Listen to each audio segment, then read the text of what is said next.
인천의 강남이라고 불리우는 지역이죠. 사실 그렇진 않습니다. 강남이 왜 강남이냐? 교통과 업무를 갖추고 있기도 하지만 실질적으로 거기에 병원 등 노후를 대비하기 좋은 시설도 갖춰져 있고 학군 등 젊은 세대들 혹은 어린 세대들이 살기 좋은 그런 여건들까지 같이 가지고 있기 때문에 강남 집값이 비싼 거죠. 그냥 비싸니까 강남이다 이렇게 이야기하면 안 돼요. 그런데 인천의 강남이라고 불리우면서 다른 지역과 굉장히 차별화되게 가격이 올랐다. 그만큼 거품이 심하다는 거죠. 그 가격 때문에 곤욕을 겪고 있다. 그 지역은 바로 송도입니다. 경기 인천 집값 반등 준비하고 있다고 합니다. 연수구가 오압 전환하면서 기대감이 커졌다. 그런데요, 하락기 때 1억 정도 되는 아파트들이 한 10,000세대 있는 지역이라고 칩시다. 그런데 9천만 원으로 10건이 거래가 되었어요. 그러면 하락률은 0.1%죠. 그런데 한 건도 거래가 없다. 이럴 경우에는 하락률은 0%죠. 그런 것처럼 하락 시기에는 거래량이 적을 경우 하락폭이 오히려 줄어들 수도 있다. 왜 뜨느냐? 트램 건설이 추진되고 있기 때문이다. 이런 것들로 뜬다고 하죠. 모든 호재는요, 엄밀하게 말하면 호재 없는 지역이 어디 있습니까? 그게 다 반영된 가격을 하고도 과잉 유동성으로 인해 비정상적으로 가격이 떴다. 특히 서울 및 경기 주요 지역들, 분당이나 과천이나 하남, 광명 이런 지역들은 그 전에 많이 거품이 쌓였다면은 코로나 이후 거품이 쌓인 지역들은 그 외적으로 과잉 유동성으로 인해서 더 위험하게 쌓인 거죠. 풍선 효과니 뭐니 하면서 저금리 유동성으로. 그래서 금리 인상이 굉장히 위험하죠. 그런데도 다 뜬다. 이런 식으로 이야기를 하는 거죠. 특히 인천 같은 경우. 장점은 크지만 낯선 교통수단이기 때문에 추진을 해왔으나 트램이 없기 때문에 사업성을 예단하기도 어렵다.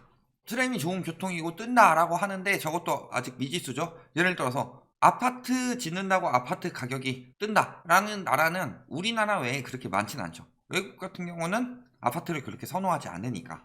일본 같은 경우도 맨션보다는 단독을 많이 선호하고 그런 것처럼 나라별 특성이 있는데 아직 제대로 도입돼서 이게 확실히 효과가 좋다. 증명되지 않은 것을 가지고 너무 띄우지 않느냐. 이런 거죠.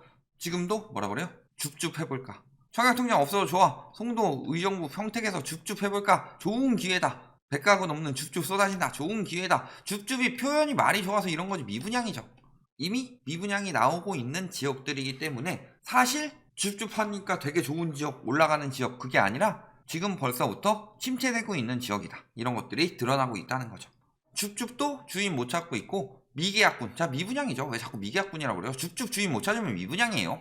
엄밀하게 말하면은 줍줍 나오는 것 자체가 미분양이고 한 번 정도는 1차 무순위 한 번 정도 해줬다 라고 했는데 그래도 안 되면 미분양이에요. 왜 자꾸 저거를 미계약이라고 해서 덜 위험한 것처럼 자꾸 포장하는지 잘못된 거죠. 무순위도 잇따라 미달이 나고 있고 그래서 청약시장에 찬바람이 불고 있다. 자, 송도에 그런 이야기 있었죠. 얘는 9억을 넘어갔기 때문에 미계약이 났고 얘는 9억이 안 되기 때문에 중도금이 나와서 미계약 안 나고 완판됐다. 이런 식으로 언론에서 언론 플레이를 굉장히 많이 했는데 그 당시에도 완판됐다가 아니라 뭐였어요? 청약 경쟁률이 높다. 9억이 안 되기 때문에. 근데 그 전에 미계약이 난 것도 청약 경쟁률은 높았는데 계약을 안 한 거였죠.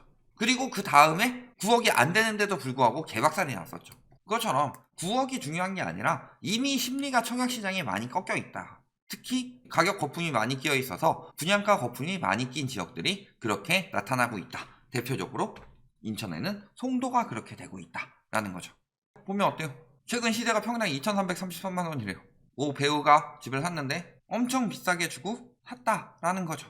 송도가 무조건 안 좋다 이거 아니에요? 그런데 계획대로 발전을 했더라도 거품이 굉장히 심한 도시인데 지금 계획대로 발전도 못했는데도 거품이 엄청나게 많이 쌓인 거죠. 이건 부동산 열풍 때문입니다. 송도가 무슨 도시예요? 송도 신도시 이런 식으로 말하는 데도 있지만 엄밀하게 말하면 송도가 2기 신도시도 아니고 1기 신도시도 아니고 3기 신도시도 아니죠. 송도는 국제도시입니다. 송도, 청라, 영종 여기를 국제도시로 지정하고서 외국인들을 유치하려고 했는데 어떻게 됐어요? 외국인 유치는 망했습니다.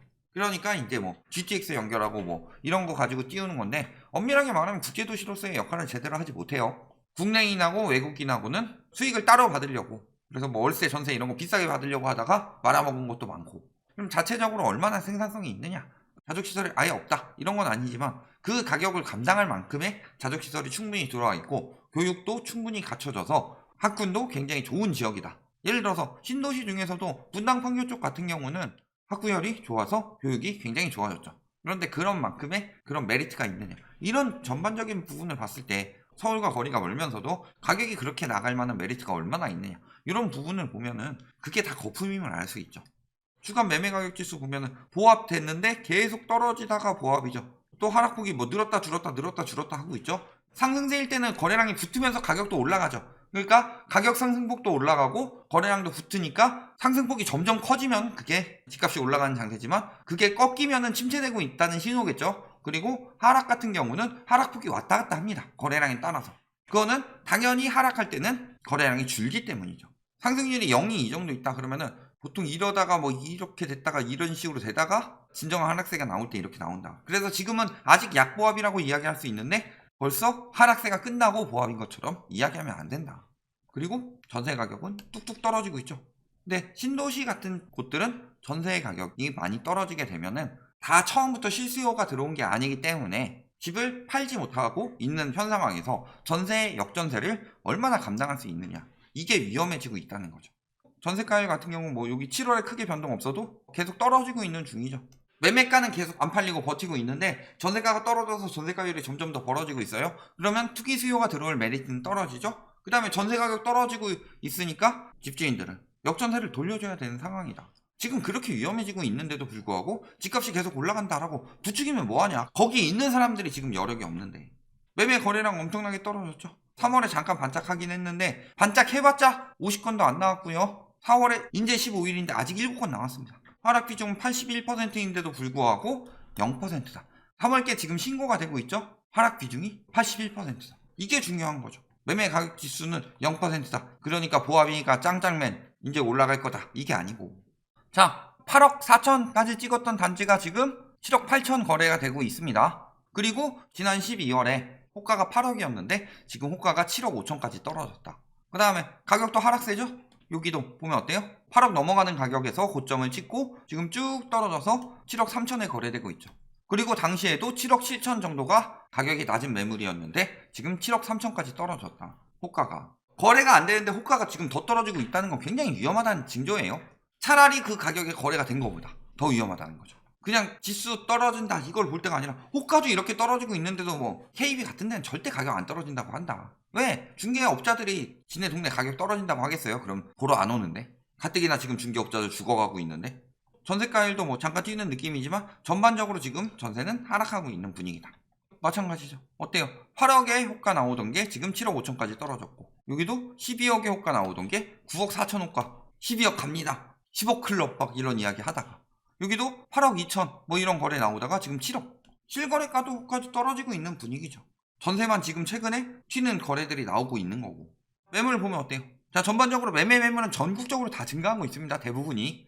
전세도 꾸준히 증가하다가 최근에 조금 빠졌죠. 이거 다 지금 두 가지 요인이 있죠. 임대차 3법을 폐지하겠다는 새 정부의 이야기. 이걸 가지고 언론에서 임대차 3법이 잘못됐고 폐지해야 되는 것처럼 이야기를 하고 있지만 실질적으로는 집주인들은 매물 좀 빼고 있는 거고, 세입자들은 혹시 폐지되면 어쩌지 하면서 급하게 계약부터 때려받고 보는 거죠. 그래서 지금 매물이 줄고 있는데 임대차 3법 폐지하면 안 되고요. 지금이 뭐 마지막 기회긴 한데 이거 국회 통과해야 되죠. 그런데 국회에서 미치지 않고서야 우리가 잘못했습니다 하고 여론도 안 좋은데 통과시켜주진 않겠죠. 그러면은 효과는 금방 나온다. 올해 8월 봐봐라. 어떻게 되나.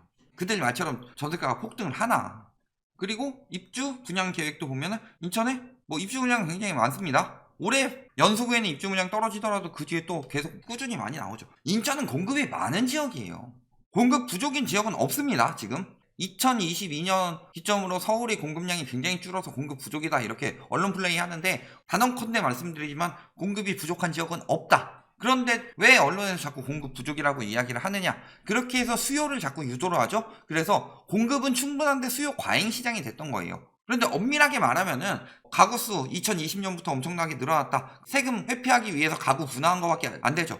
그런 부분을 제외하고 생각을 해보면은 지금 가구수 늘어나는 것보다 모든 지역이 주택수가 더 많이 늘어나고 있다. 그리고 이미 주택 보급률은 100%가 넘어갔다. 서울과 경기 일부를 제외하고. 그런데도 불구하고 맨날 공급 부족 이야기했죠. 특히 인천 같은 경우는 그렇게 공급 부족으로 가격 띄우면서도 인천은 공급이 과잉되고 있는데도 아무도 경고하지 않았죠. 그러니까 지금 사태가 발생하고 있는 거다. 그래서 외곽 지역 굉장히 위험하다고 계속 말씀드렸어요. 수요는 그렇게 많이 늘어나지 않는데.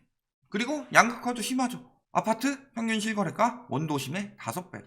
5배만큼 가격을 받을 만한 메리트가 있나요?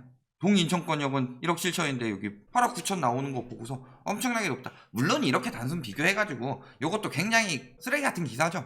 왜냐면은 아파트 평균 실거래가는 높은 지역이 높게 나오기 굉장히 좋아요. 원도심은 일단은 구축이 많고 신도심은 신축이 많죠.